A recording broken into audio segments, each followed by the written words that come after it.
कबीर, जो अपने दोहों के माध्यम से विश्वविख्यात हुए, बच्चों से लेकर बुजुर्गों तक सबकी जुबान पर कबीर साहिब के दोहे हैं। एक ऐसी शख्सियत जिसको सभी जानना चाहते हैं। आखिर कौन है कबीर?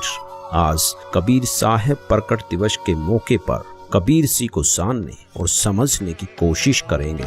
लोगों की अपनी अपनी बौद्धिक, सामाजिक व धार्मिक मान्यताओं के अनुसार कोई कबीर सी को संत मानता है, तो कोई सदगुरु, कोई कवि, कोई सुलाहा, तो कोई परमेश्वर मानता है। जिन्होंने जन्म व मृत्यु की जटिल पहेली को सुलझाया व सदग्रंथों में वर्णित सरल सहज भक्ति को समाज में प्रवेश किया, जिन्होंने अपने ज्ञान से धार्मिक पाखंड व साती पाती के जहर को समाप्त किया और हमें उस अग्नि से बचाया जो हमें अब तक जलाकर भस्म कर चुकी होती।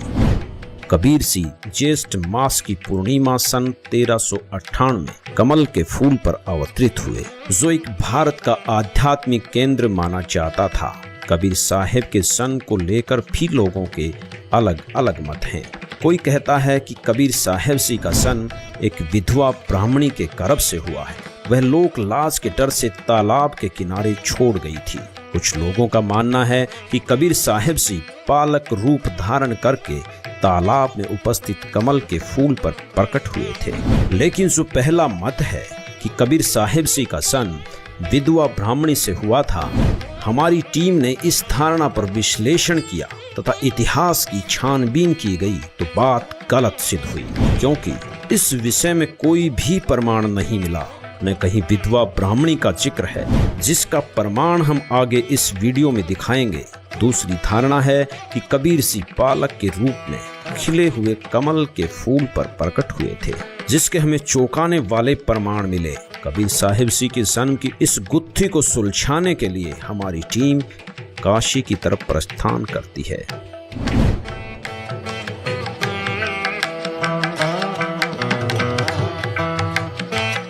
बेशक कबीर सी के बारे में अलग अलग लोग अपनी राय अलग अलग रखते हों, लेकिन उन सब का मूल भाव एक ही है कि वो एक महान संत थे, जिन्हें हिंदू और मुसलमान समान रूप से स्वीकार करते थे।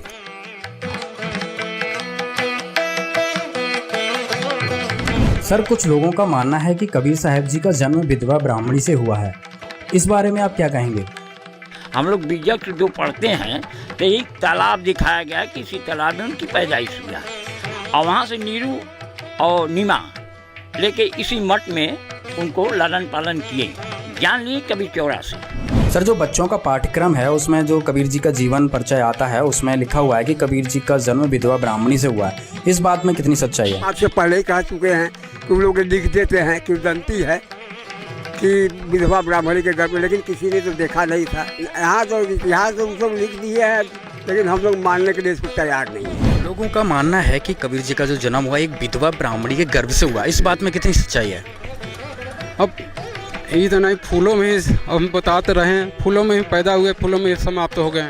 काशी में आने के बाद एक बात तो स्पष्ट हो चुकी है कि कबीर साहिब सी का सन किसी विधवा ब्राह्मणी से नहीं हुआ। यह एक मिथ्या धारणा है। यही वो सरोवर है जहाँ कबीर सी किताबों में लिखा गया है जो है कि दंती है, तो मैंने कहा कि इसका जन्म विधवा ब्राह्मणी के गर्भ से हुआ था, लेकिन किसको माना जाए हैं? लेकिन हम तो यही मानते कबीर साहब का जन्म जो कि कमल के फूल पर हुआ था। सच्चाई है सर, खाली फूलों पर ही अगर फूलों पर समाप्त हुए ना, फूलों से समाप्त हुए, जहाँ दो ठो फूल मिले। आप कबीर जी को क्या मानते हो? हम तो संत मानते हो, कवि मानते हो, सदगुरु मानते हो, भगवान मानते हो? दुनिया के सबसे बड़ा भगवान तो नहीं है, एकदम सच्चाई है। आज जो स्थिति लहरतारा की बनी हुई है, जो कि ओरिजिनल प्लेस कहा जाता है कि यहाँ पे कबीर जी को, तो इस बारे में क्या कहेंगे? पहले कितना बड़ा तालाब था, आप तो यहाँ पे शुरू से रह रहे हैं, तो यहाँ की क्या स्थिति थी वो बताइए एक बार। अब ये 7 किलोमीटर लंबा है तालाब है, अब सिकुड़ते उड़ते कब्जा होते होते अब एक आधा किलोमीटर बच गया है, 1 किलोमीटर। ये जो लहरतारा ये क्या है सर? सर, ये तो कबीर जी का स्थल है, जो है इसी में पैदाइश हुआ था जी। कबीर जी को एक संत मानते हैं, कवि मानते हैं, भगवान मानते हैं, या फिर एक सद? जी भगवान ही है। कबीर संत है तो फिर बहुत इनका बहुत नाम है, बहुत बाहर से बहुत लोग आते हैं, ऐसी बात तो है नहीं। के लोगों में जो आस्था है कबीर जी को लेकर के, जी बहुत सारे संत तो ऐसे हैं जो उनको भगवान मानते हैं और बहुत ज्यादा प्रचार प्रसार भी करते हैं। वो तो भगवान तो है ही है जिस सर। जगह को और कहा जाता है कि उनका जन्म लहरतारा में हुआ था, जो कि वो एक उनको कमल के फूल पे तालाब में पाया गया था। और उसके बाद जब उनकी मृत्यु हुई तो उसमें हिंदू और मुस्लिम जो दो समुदाय थे उनको आपस में वो झगड़े थे कि हमें इनकी बॉडी हमें चाहिए। लेकिन वो अचानक उस जो जब उनकी डेड बॉडी वहाँ थी तो वो अचानक गायब हो जाती है और उसमें सिर्फ एक फूल रहता है, जिससे वो दोनों प्रांत को समझ में आता है कि नहीं, हम एक ही हैं, ये हमारे भी हैं, ये हिंदू के भी हैं, ये मुस्लिम के भी हैं, सिख के भी हैं, ईसाई के भी हैं। मतलब उनका ये विचारधारा था कि सारे धर्म एक हैं। 2019 का यह दृश्य लहरतारा तालाब की वर्तमान हालात बता रहा है कि यहाँ सरकार द्वारा इसका रख रखाव नहीं किया गया है। वर्तमान में ये सूख चुका है। अब हम उस स्थान की ओर चलते हैं जहाँ पर कबीर साहब के प्रकट होने के और भी साक्ष्य मौजूद हैं।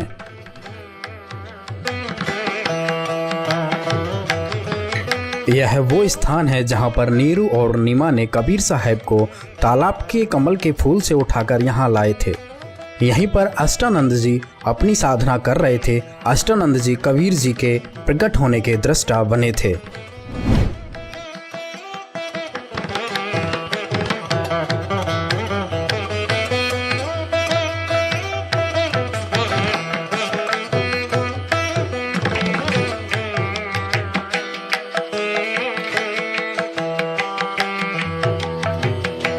ये जो स्थान आप देख रहे हैं ये लहरतारा तालाब का किनारा है। जैसे कि आपको वहाँ पे तालाब में दिखाया था कबीर जी का वहाँ प्रकट हुआ था और इस किनारे से होते हुए नीरू नीमा कबीर जी को उठाकर लाए थे। और ये हम आपको ले चल रहे हैं जो कबीर साहब के उस समय के प्राचीन मंदिर है जो वीर सिंह बघेल ने बनवाया था। ये जो आप सामने देख रहे हैं ये वीर सिंह बघेल के द्वारा उस समय बनवाया गया था, जहाँ से कबीर साहब जी को नीरू नीमा ने तालाब से उठा के यहाँ पे कुछ देर रोका था। यहाँ पर ये बोर्ड लिखा हुआ है, इस पे सब कुछ लिखा हुआ है। श्री सदगुरु कबीर प्राकट्य स्थल। यह वही स्थल है जहां पर सदगुरु कबीर साहब जेठ पूर्णिमा विक्रम संवत 1455 सन 1398 में उतरे थे। इसी स्थल से नीरू नीमा इन्हें उठाकर नीरू टीला नरहरपुरा अब कबीर चौरा काशी ले गए थे। यह मंदिर अति प्राचीन है। इसे आचार्य श्रुति गोपाल साहब एवं राजाधिराज वीर सिंह बघेल ने विक्रम संवत 1585 माघ सुदी नमी को बनवाया था, जो आज भी अपने मूल रूप में विद्वान है। इस स्थल का उल्लेख देश विदेश के अनेक विद्वानों ने किया है। इसके उत्तर में कुछ दूरी पर कबीर स्तंभ है, जहां पर नीरू नीमा ने विश्राम किया था। उस स्थल का निर्माण उत्तर प्रदेश शासन द्वारा कराया गया है।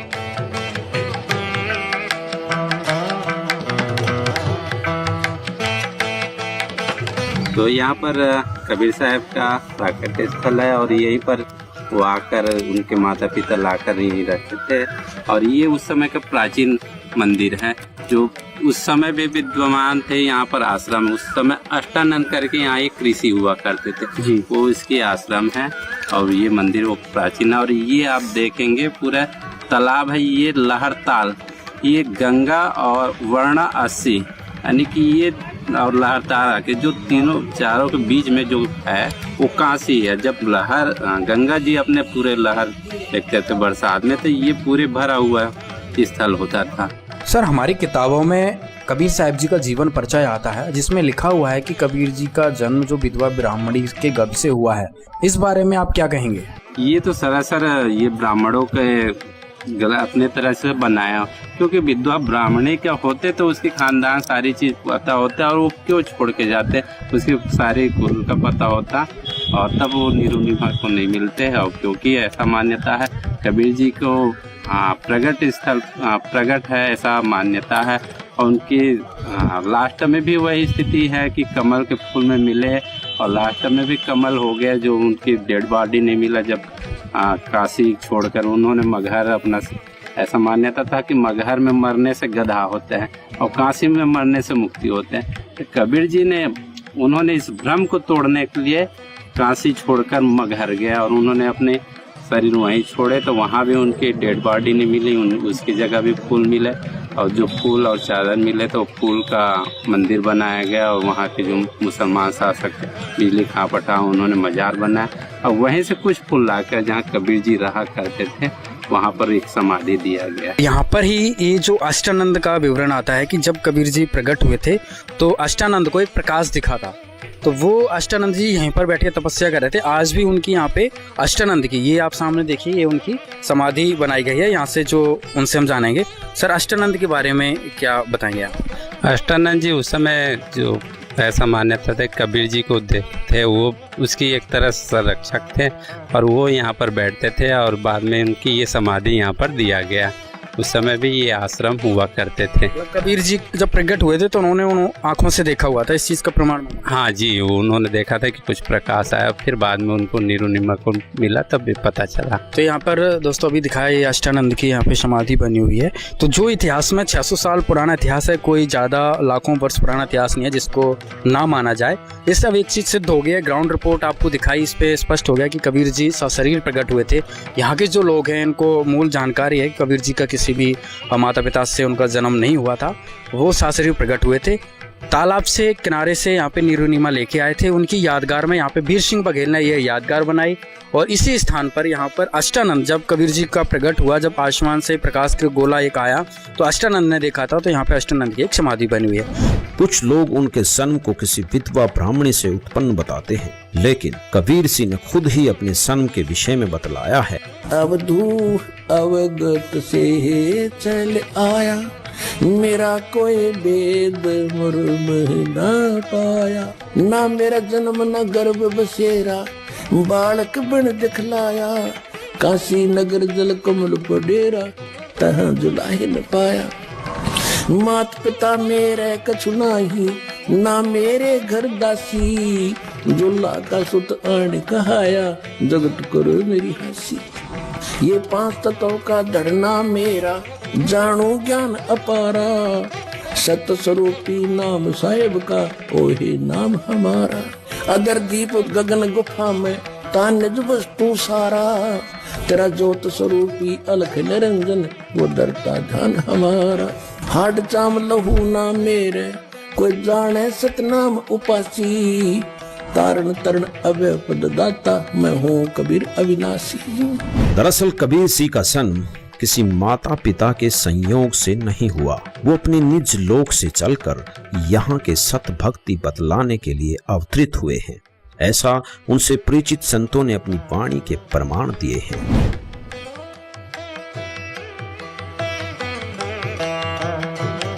वास्तविकता यह है कि वेदों में परमात्मा की 100 लीलाएं लिखी गई हैं, वो सभी कबीर सिंह ने की हैं। इस तालाब के कमल के फूल से नीरू नीमा नामक जुल्हा दंपत्ति उन्हें उठाकर अपने घर ले गए और इस कारण कबीर सिंह भी जुल्हा कहलाए।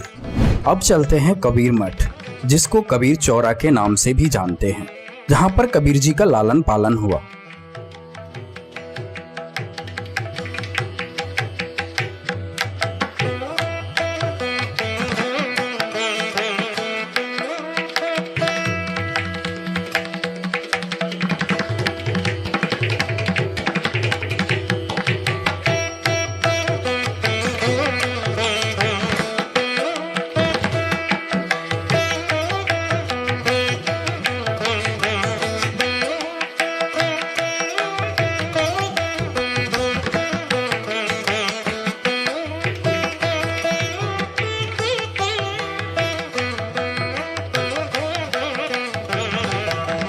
कबीर जी लगभग कबीर मठ में 115 वर्ष रहे। इसके बाद वह मगहर की यात्रा पर चले गए थे। सबसे पहले आपको वो जगह दिखाते हैं जहां नीरू नीमा ने कबीर जी का पालन किया। इस स्थान को नीरू नीमा टीला के नाम से जाना जाता है। कबीर साहब जी की यहीं पर कुटिया थी। मिट्टी की कुटिया होने के कारण जीर्ण शीर्ण हो चुकी थी। अब पुनः इसी स्थान पर एक कुटिया यादगार के रूप में बनाई जा रही है। यह नीरू नीमा की समाधि स्थल है।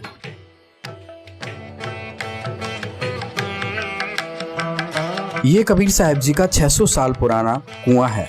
इसमें अभी भी मीठा जल है। आने जाने वाले लोग यहाँ पर इस कुएं के पानी से अपनी प्यास बुझाते हैं। ये इतिहास की वो यादें हैं जिनको कभी मिटाया या भुलाया नहीं जा सकता।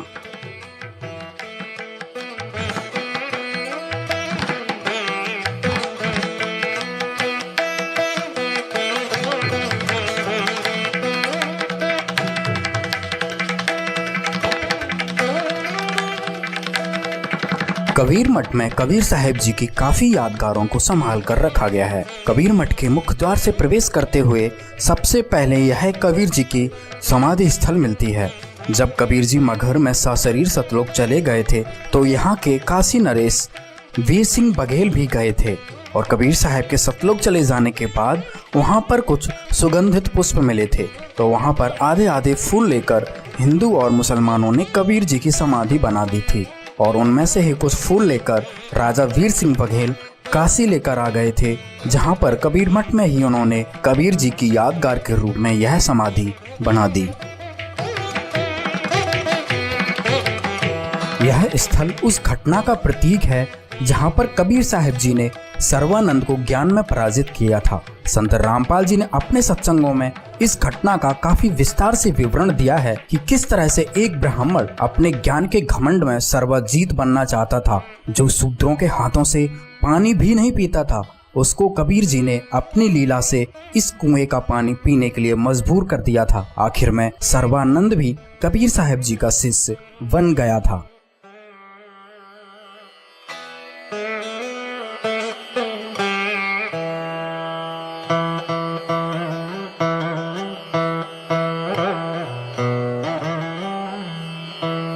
कबीर साहब जी की ये वो वस्तुएं हैं जिन्हें कबीर साहब जी स्वयं उपयोग करते थे। ये कबीर साहब जी का वो यंत्र है जिससे वो कपड़े बुनकर जुलाही की भूमिका करते थे। और यह गोरखनाथ वाला वही त्रिशूल है जिसमें एक बार कबीर साहब जी और गोरखनाथ जी की ज्ञान गोष्ठी होती है, जिसमें गोरखनाथ जी इस त्रिशूल के ऊपर बैठ जाते हैं तो कबीर साहब जी अपनी शक्ति को दिखाते हुए कपड़े बुनने वाले धागे को ऊपर फेंकते हैं और उस धागे के ऊपर जाकर बैठ जाते हैं। कबीर जी कौन है? कबीर जी पूर्ण परमात्मा हैं और कबीर जी यहाँ 120 वर्ष रह के चले गए। उन्होंने बहुत सारी लीलाएं करी हैं, अनेक लोगों को जिंदा किया है। शेख तकी की मरी हुई लड़की को कब्र से निकाल के जिंदा किया है। उनकी बहुत सारी लीलाएं हैं, हर ग्रंथ में प्रमाण है उनका, वेदों में प्रमाण है, गीता जी में प्रमाण है, हर जगह लिखा हुआ है। वो पूर्ण परमात्मा है। वो सत्पुरुष थे, महापुरुष थे और ऐसा महापुरुष थे जो कि लोगों को एक संजीवनी का काम करते थे। कबीर जी के बारे में लोग ये मानते हैं कि वो एक अच्छे संत थे, कवि थे। यहाँ तक कि कबीर पंथ के साधु ही उन्हें कहते हैं कि वो सदगुरु थे। लेकिन भगवान मानने वालों में हमने कबीर पंथ में ही देखा है कि बहुत सारे कम लोग ऐसे हैं जो कबीर जी को भगवान के तौर पर देखते हैं। आपकी अगर बात करें तो आप कबीर जी को किस रूप में देखते हैं? देखिए, कबीर जी तो हमारे तो भगवान हैं ही, क्योंकि वो तो एक अच्छे पथ प्रदर्शक है। तो मेरे लिए तो भगवान ही, जो अच्छा काम करता है वही भगवान है। एक उनको कबीर की जो है वो तो बहुत अद्भुत संत हुए समाज के लिए ना, तो वो जिस रूप में जो माने, लेकिन हम जो खास कर मानते हैं वो परम सदगुरु थे। उनके द्वारा हम जीवित हैं, उनके द्वारा लोग जीवित रहते हैं, अच्छे ज्ञानी बनते हैं, अच्छे आदमी बनते हैं। इसलिए मेरे लिए वो परमात्मा। 5 वर्ष की छोटी आयु में उन्होंने उस समय के तथाकथित विद्वानों को परास्त किया, लेकिन समाज में अशिक्षा के कारण उनकी प्रभुता बनी रही, क्योंकि कबीर जी उस समय सुलह जाति में थे। उन्हें पढ़ने का अधिकार न होने के कारण लोग उनकी बात पर विश्वास नहीं कर पाए, बल्कि उनके सत्य वचनों के कारण उनके घोर विरोधी बन गए। लेकिन रामानंद जी जैसे कुछ पुण्यकर्मी प्राणियों ने उनके मार्ग को स्वीकार किया, जिन्होंने कबीर जी के कहने से गुरु परंपरा बनाए रखने के लिए उनके गुरु की भूमिका की। कबीर साहब जी की रामानंद जी से पहली मुलाकात काशी में ही पंचगंगा घाट पर होती है। कबीर मठ से अब चलते हैं पंचगंगा घाट की ओर।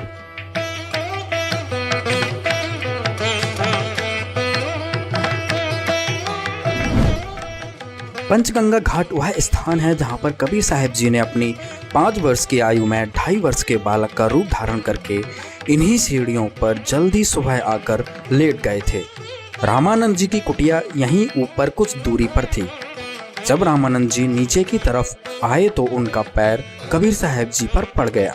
कबीर साहब जी ने रोने की लीला की।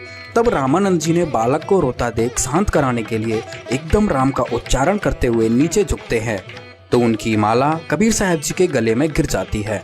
इस तरह कबीर साहब जी ने इस लीला से रामानंद जी को अपना गुरु बनाया था। बाद में कबीर साहब जी ने रामानंद जी को पूरा ज्ञान समझाया था। रामानंद जी को पता चल गया था कि कबीर साहब जी ही पूर्ण परमात्मा हैं। उसके बाद रामानंद जी ने कबीर साहब की बताई हुई भक्ति की थी। पंचगंगा घाट से ऊपर की तरफ चलेंगे तो यहीं पर रामानंद जी का आश्रम था। आज भी यहाँ पर रामानंद जी, कबीर साहब जी, रविदास जी और पीपा जी की मूर्ति यादगार के रूप में बनी हुई हैं।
कबीर साहब के जो गुरु थे रामानंद जी पंचगंगा घाट में रहते थे। कबीर साहब रामानंद जी के शिष्य तो जरूर हुए। रामानंद जी पहले उनको तो शिष्य बनाने से इनकार किया। उन्होंने कहा कि मैं मलेच्छों को शिष्य नहीं बना, क्योंकि मुसलमान के यहाँ पाले पोसे गए थे। तो कबीर साहब अपना स्वरूप को बदलकर गंगा किनारे बाल स्वरूप में लेटे थे। रामानंद स्वामी सवेरे 4 बजे जाते थे स्नान करने को, तो अंधियारा में उनका पैर पड़ गए जाते समय बालक पर। उसी समय उन्होंने रामानंद जी ने कहा राम नाम कहो बच्चा, और उनके गले में उनकी माला भी गिर गई उसी समय। तो वो फिर उसके बाद वो चले गए गंगा स्नान करने को। बालक शांत हो गए।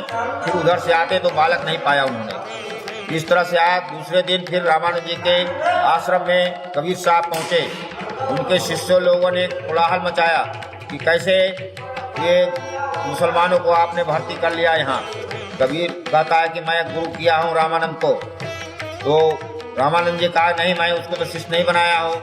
उसी समय कबीर साहब ने 2 स्वरूप एक साथ दिखाया और कबीर साहब ने कहा कि देखिए महाराज, आपने इस स्वरूप में मैं गंगा किनारे घाट पर आपने राम नाम का मंत्र दिया, आपने अपने गले की माला भी डाल दिया हमारे गले में। इस तरह से उन्होंने साबित किया। इस पृथ्वी लोक पर 120 साल के वास के दौरान कबीर सिंह ने अलग अलग जगह प्रकट होकर अपने ज्ञान का प्रचार किया। वह अपने निज लोक की महिमा से अवगत कराया। चाहे सुल्तानपुर बेई नदी पर नानक देव जी को या फिर मथुरा में धर्मदास जी को, नानक देव जी को भी कबीर सिंह मिले थे तो उन्हें अपने वास्तविक रूप व सचखंड ले गए थे। इसी कारण नानक देव जी ने पहली उदासी बनारस की थी। कबीर जी ने प्रचलित संतों के इस मत को कि प्रारब्ध के कर्म भोगने से ही समाप्त होते हैं, इसको भी अपने सामर्थ्य से समाप्त किया। वह बहुत से लोगों के इस तरह के कष्टों को समाप्त किया जिन्हें अन्य प्रारब्ध कर्म बतलाकर उनसे मुक्ति असंभव बतलाते थे। उस समय के दिल्ली के शासक सिकंदर लोधी भी इसी कर्म की मार से दुखी थे। जिनका जलन का रोग पूरे दुनिया भर के वैद्य ठीक नहीं कर सके, तो सब मुल्ला पंडित काजियों ने कह दिया कि ये तो आपके प्रारब्ध का कर्म है। लेकिन उनके उस जलन के रोग को कबीर देव जी ने अपने आशीर्वाद मात्र से ठीक कर दिया और ये प्रमाण दिया कि वो समर्थ शक्ति थे। यहाँ भी कबीर सिंह ने वेदों के उस बात को सिद्ध किया कि परमात्मा भयंकर से भयंकर रोग का नाश कर सुखी जीवन दे सकता है। चलो आपको एक 2 मिनट की वेदों से प्रमाणित करने वाली वीडियो दिखाते हैं। देखिए, वेद इसको प्रमाणित करेंगे कि परमात्मा घोर पाप का विनाश कर देता है। ये देखिए, ये महर्षि दानु सरस्वती द्वारा ही इसका अनुवाद है। अब देखिएगा, यजुर्वेद के 8वें अध्याय का 13वां मंत्र स्पष्ट करेगा। ये 8वां अध्याय और 241 पृष्ठ पे 8वें अध्याय का 13वां श्लोक। इसमें क्या लिखा है कि देव कर्तस्य एनस्य अवदनमसि, मनुष्य कर्तस्य एनस्य अवदनमसि, पितृ कर्तस्य एनस्य अवदनमसि, आत्म कर्तस्य एनस्य अवदनमसि, अनस्य अनस्य घोर एनस्य एनस्य माने अपराध के अपराध यानी घोर पाप के भी अवदनम। अब आपको इसका यहाँ दिखाते हैं 242 पृष्ठ पर इन्हीं का अनुवाद किया हुआ। ये 242 पृष्ठ पे। हे सबके उपकार करने वाले मित्र आप।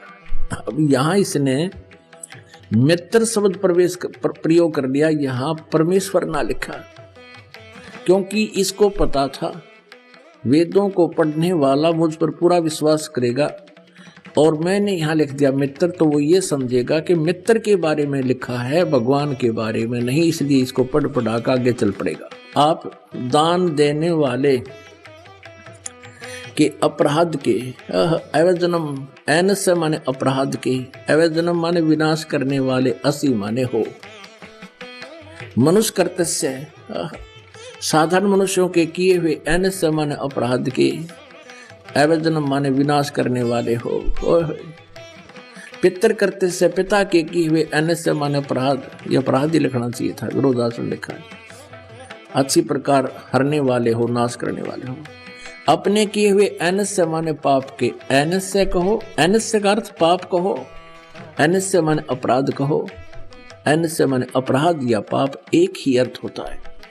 एनस्य माने पाप के दूर करने वाले, अवजनम माने नाश करने वाले, अवजनम विनाश करने वाले हो, अवजनम माने विनाश करने वाले हो।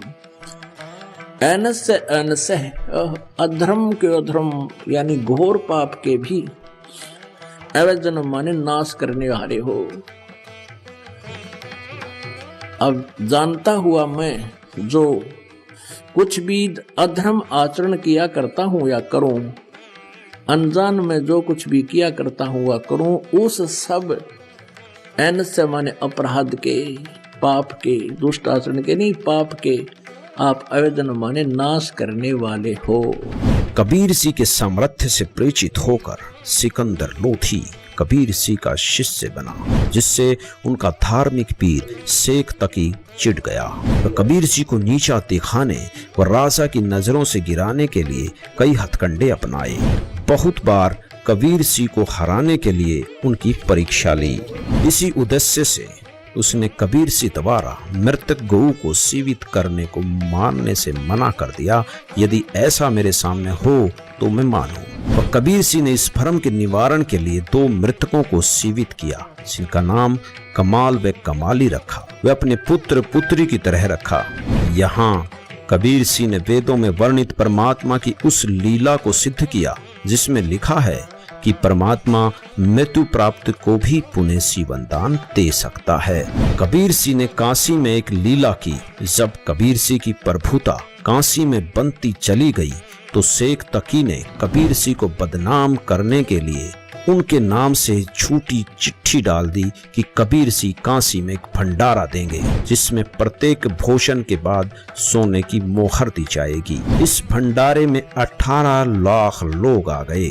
कबीर सिंह जो छोटी सी झोपड़ी में रहते थे, कबीर सिंह ने उन सबको अपनी महिमा से परिचित कराते हुए सबको 3 दिन तक वो भंडारा दिया जो शायद इतिहास का सबसे अनोखा भंडारा था। कबीर सिंह ने अपने यहाँ के वास के दौरान प्रचलित पाखंड पूजा, मूर्ति पूजा, जाति पाति की व्यवस्था आदि का भी घोर विरोध किया, जिससे उस समय के धर्मगुरु उनके विरोधी हो गए। कबीर सिंह ने सबको बताया कि हम क्यों मर रहे हैं। वह उस सत्यलोक की पूरी जानकारी थी जहाँ मृत्यु नहीं है, जहाँ किसी प्रकार का कष्ट नहीं है, सो हमारा वास्तविक घर है।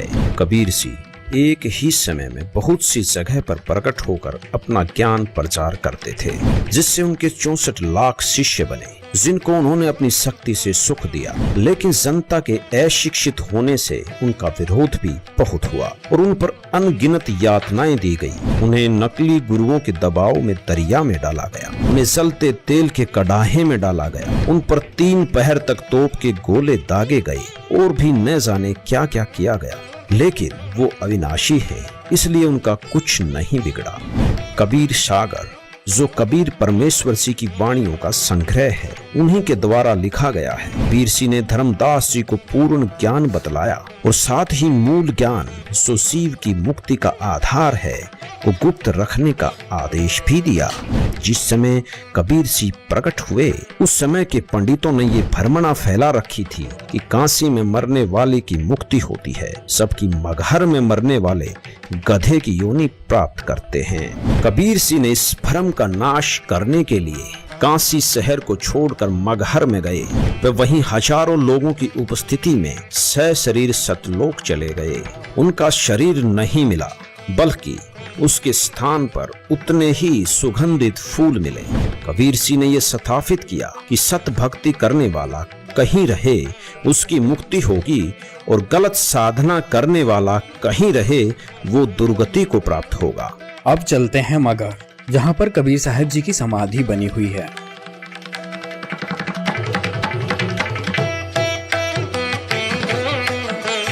यह समाधि स्थल का मुख्य द्वार है। यहाँ से गुजरते हुए समाधि स्थल पर पहुँचते हैं। मगहर शहर हिंदू मुस्लिम एकता के लिए भी जाना जाता है। कहा जाता है कि यहाँ कबीर जी के ज्ञान से प्रभावित होकर हिंदू मुस्लिम आपस में भाई भाई की तरह रहते हैं।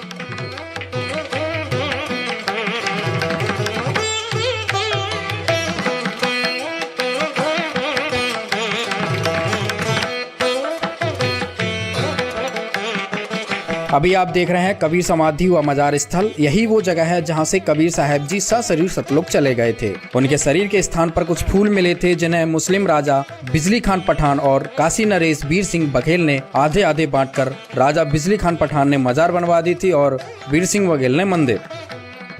ये आप देख रहे हैं मस्जिद, जो कि मुस्लिम राजा ने आधे फूल लेकर कबीर साहब जी की यादगार बनवाई थी। यह कबीर जी की मजार है। इसकी देखरेख यहाँ एक मुस्लिम परिवार पीढ़ियां दर पीढ़ियां करता आ रहा है। इनसे बात करने पर इन्होंने बताया कि कबीर साहब जी की मृत्यु नहीं हुई थी। कबीर साहब जी के अंत समय में कुछ फूल मिले थे। ये भी कबीर साहब जी को अल्लाह के रूप में मानते हैं।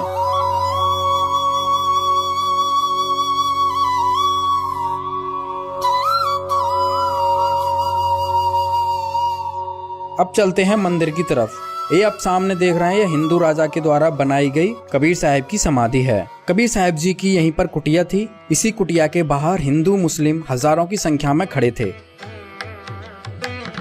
कबीर जी के शरीर को लेकर अपने अपने धर्म की मान्यताओं के अनुसार उनका अंतिम संस्कार करना चाहते थे। इसी बात को लेकर लड़ने के लिए वो तैयार हो गए थे। कबीर साहब ने फिर दोनों राजाओं को समझाया था। अंत में कबीर साहब ने कहा था, आप लोगों को हमारा शरीर नहीं मिलेगा, जो भी वस्तु मिले उसको आधा आधा कर लेना। कबीर साहब जी इसी स्थान से सशरीर सतलोक चले गए थे। कबीर साहब के आदेश अनुसार दोनों राजाओं ने अपनी अपनी धार्मिक मान्यताओं के अनुसार उन फूलों की समाधि बनवा दी।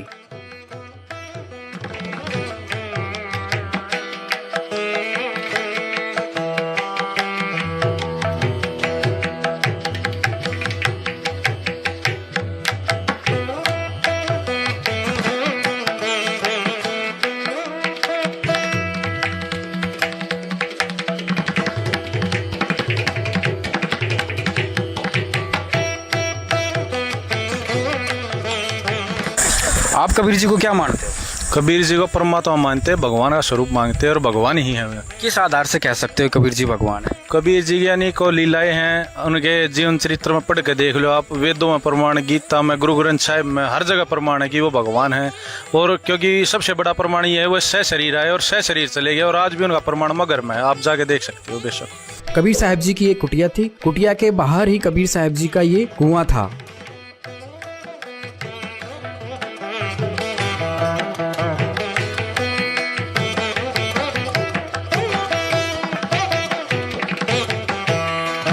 कबीर साहब जी के चमत्कारों में से एक लीला और मगहर में देखने को मिलती है।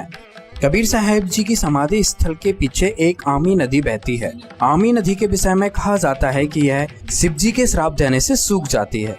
जब कबीर जी यहाँ आते हैं तो लोगों की प्रार्थना करने पर कबीर जी ने अपनी शक्ति से पुनः इस नदी को जीवित किया था, अर्थात पुनः बहा दिया था। तब से लेकर आज तक इस नदी का पानी कभी नहीं सूखता है, जो आज हम अपनी आंखों से देख सकते हैं।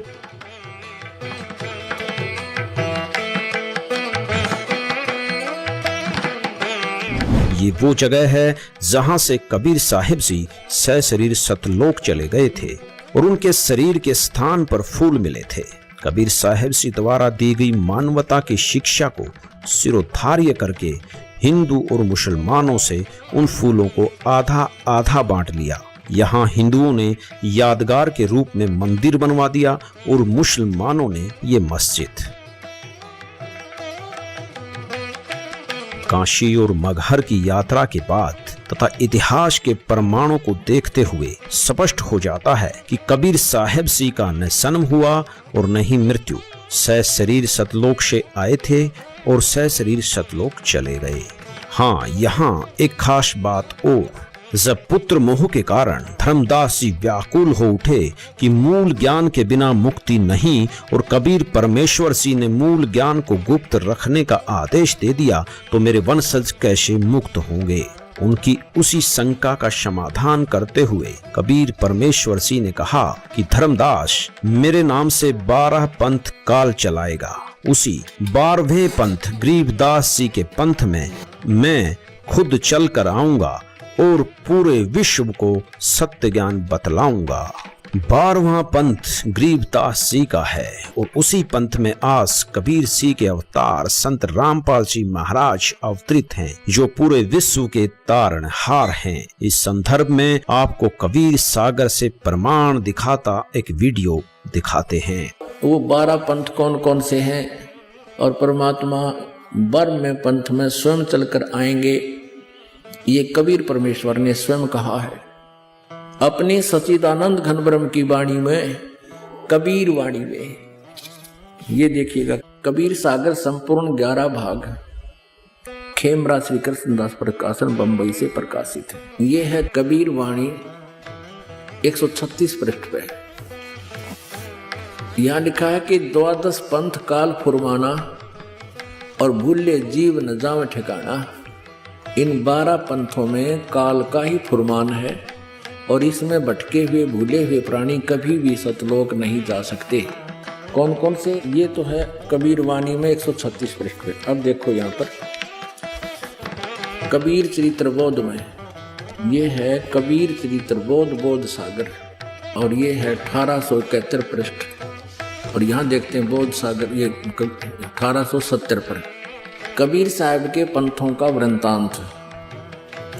नारायण दास जी का पंथ, ये इन्होंने गलत लिखा है, नारायण दास नहीं है, ये चूड़ामणि जी का पंथ है। आगे दिखाएंगे दूसरे स्थान पर वो सही लिखा है। दूसरा याज्ञोदास जी का पंथ, ये याज्ञोदास जी का पंथ। और तीसरा है सूरत गोपाल। चौथा है मूल निरंजन का पंथ। पांचवा टकसारी पंथ। छठा भगवान दास जी का पंथ। सातवां सतनामी पंथ और 8वां कमालीय पंथ, कमाली का पंथ। और 9वां राम कबीर पंथ।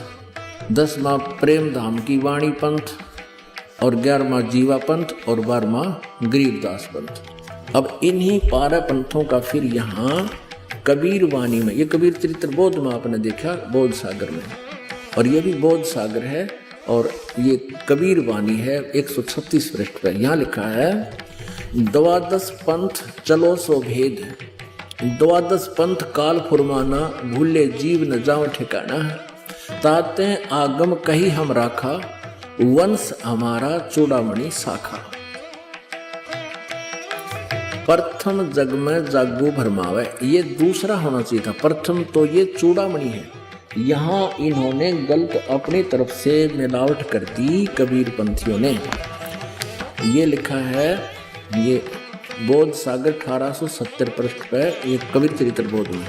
यहाँ पर इन्होंने गलत लिखा, यहाँ लिखना था प्रथम चूड़ामणि जी का पंथ, दूसरा यागोदास जी का पंथ, और सूरत गोपाल मूल निरंजन चौथा। अब यहाँ उसी का प्रमाण है। अब हमारे हैं 136 कबीर वाणी पे, 136 पर। द्वादश पंथ काल फुरमाना, भूले जीव न जाए ठिकाना। ताते आगम कह हम राखा, वंश हमारा चूड़ामणि शाखा। ये चूड़ामणि प्रथम होना चाहिए, ये गलत लिख रखे हैं। और दूसरा होना चाहिए थे, दूसरा जग में जागू भरमावे। ये यहाँ पर लिखा है इसको, ये देखिएगा, यागो पंथ। जागू कहो तो यागो दास पंथ और सूरत गोपाल। प्रथम नहीं या दूसरा जग में जागू भरमावे, बिना भेद वो ग्रंथ चुरावे। और दूसरा सूरत गोपाल होई, यहाँ इन्होंने ये लिखा सूरत गोपाल पंथ दूसरा, ये 1870 पृष्ठ पर। ये तीसरा है सूरत गोपाल, और यहाँ भी तीसरा ही होना चाहिए था, इन्होंने दूसरा लिख दिया। ये थोड़ा सा मिलावट करें, चोर चुरावे तुमड़ी गाड्डे पानी में, वो गाड्डे हुआ ऊपर आवे, सच्चाई छैनी ना। अब यहाँ लिखना था तीसरा सूरत गोपाल होई, और अक्सर जो जोग दृढ़ावे सोई। और चौथा, ये चौथा होना चाहता, तीसरा नहीं, मूल निरंजन वाणी। चौथा पथ टकसार भेद वो, और पांचवा पंथ बीज को लेखो। और छठवां जो सातवां होना चाहिए था, सतनामी पंथ। हम अपने काम पर आते हैं, यहाँ देखिएगा। अब 10वां, ये 11वां यहाँ आ जाता है, परम धाम की वाणी। अब 12वां यहाँ से शुरू होता है, संवत 1775 होई। ये वैसे गलती से मिसप्रिंट है, यहाँ 1774 होना चाहिए था संवत। गरीबदास जी का जन्म संवत 1774 में हुआ है। संवत 1775 होई, ता दिन प्रेम प्रगटे जग सोई। 12वां पंथ जिसे चला गरीबदास जी को, उसका जिक्र है ये। आज्ञा रहे ब्रह्म बोध लावे, कोली चमार सबके घर खावे। और साख हमारी ले जीव समझावे, असंख जन्म ठोर नहीं पावे। 12वें पंथ प्रगट हो बानी।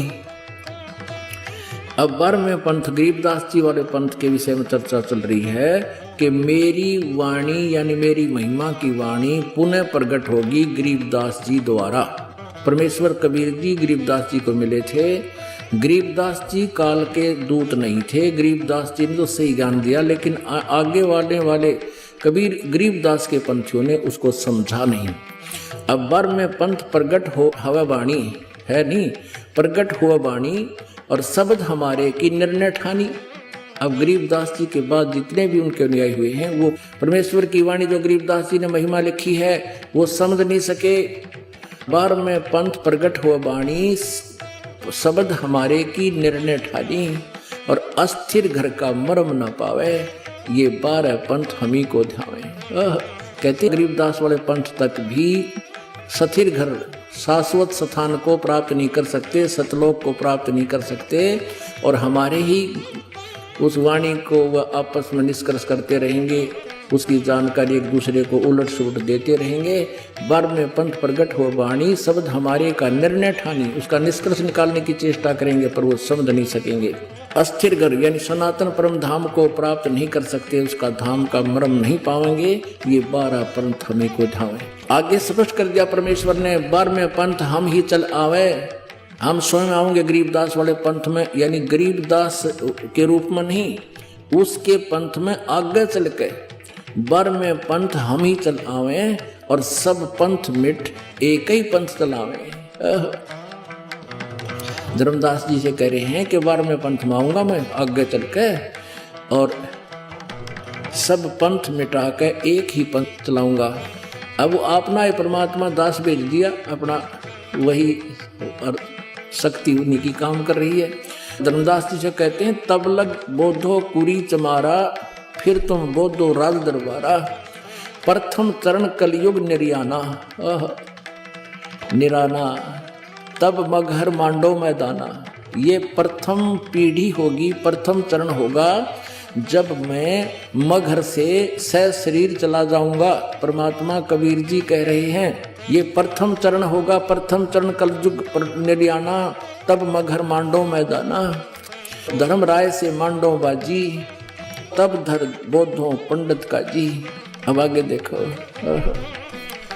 5505 तब ये शब्द होएगा साचा।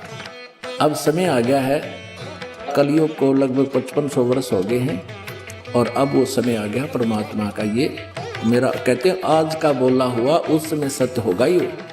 अब क्या बताते हैं, धर्मदास मोरी लाख दुहाई और मूल शब्द बार ना जाई, पवित्र ज्ञान तुम जग में भाखो, मूल ज्ञान गुप्त तुम राखो। गोई माने गुप्त रखो, मूल ज्ञान बाहर जो पर ही, ये बिजली पीढ़ी हंस वंश हंस नी तरही, 33 अरब ज्ञान हम बाखा, मूल ज्ञान गुप्त हम राखा। गोय माने गुप्त, मूल ज्ञान तुम तब लग छपाई, जब लग द्वादश पंथ मिटाई। वास्तव में कबीर जी इस पूरी कायनात के रचने वाले हैं, ऐसा प्रमाण सभी धर्मों से, सभी सदग्रंथों में है। वेदों में परमात्मा की जो लीला लिखी गई है वो सब की सब कबीर सिंह ने की। इससे भी स्पष्ट है कि वो परमात्मा हैं। तो फिर उनकी उस वाणी में भी कोई मीन मेख नहीं जब उन्होंने कहा कि वो गरीबदास जी के पंथ में खुद चल कर आएंगे। आप समझ गए होंगे कि वो संत रामपाल जी महाराज हैं। संत रामपाल जी महाराज जी को कबीर परमात्मा संवत 2054 फाल्गुन मास शुक्ल पक्ष एकम मार्च 1997 को दिन के 10 बजे मिले तथा सार शब्द की वास्तविकता बताकर अंतर्ध्यान हो गए। तो इस विषय में आज तत्वदर्शी संत रामपाल दास है, जिला हिसार हरियाणा।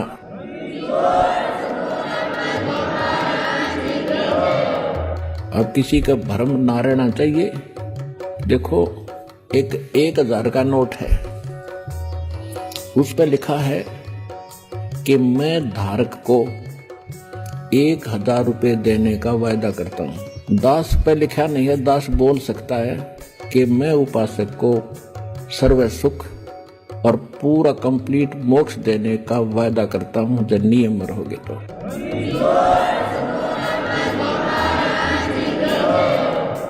अब आपको तत्व ज्ञान और यथार्थ भक्ति और मंत्र समाधान मिला है, इस दास के पास है। और अपना कल्याण कराओ। दास पलकें बिछाई बैठा आपके लिए। आप भगवान के बच्चे हो, सारे जाओगे।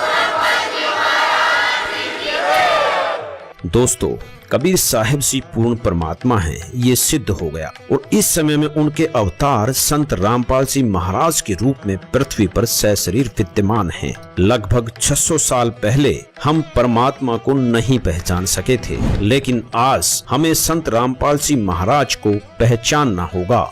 अब सवाल उठता है, आखिर क्यों पहचाने? हमें क्या जरूरत है पहचानने की? दोस्तों, मनुष्य जीवन बार बार नहीं मिलता और मनुष्य जीवन का एक ही उद्देश्य होता है, परमात्मा की प्राप्ति। 84 लाख योनियों की प्रताड़ना के बाद एक मनुष्य सन मिलता है। 84 लाख शब्द कहा तो एक सेकंड में जाता है, लेकिन इस नरक को भोगने के लिए हजारों वर्ष लग जाते हैं। 84 लाख योनियों में से यदि एक कुत्ते के जीवन पर भी विचार किया जाए तो कलेसा मुंह को आता है और सोचने लग जाते हैं, क्या ये हमारे साथ भी हो सकता है? बिल्कुल हो सकता है दोस्तों।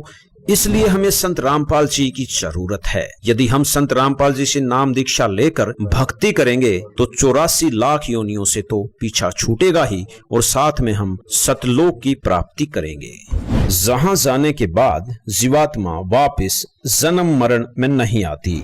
संत रामपाल जी महाराज पिछले 3 दशकों से इसीलिए संघर्ष कर रहे हैं ताकि इस पृथ्वी पर मौजूद सभी जीवात्माओं का कल्याण हो सके। धन्यवाद।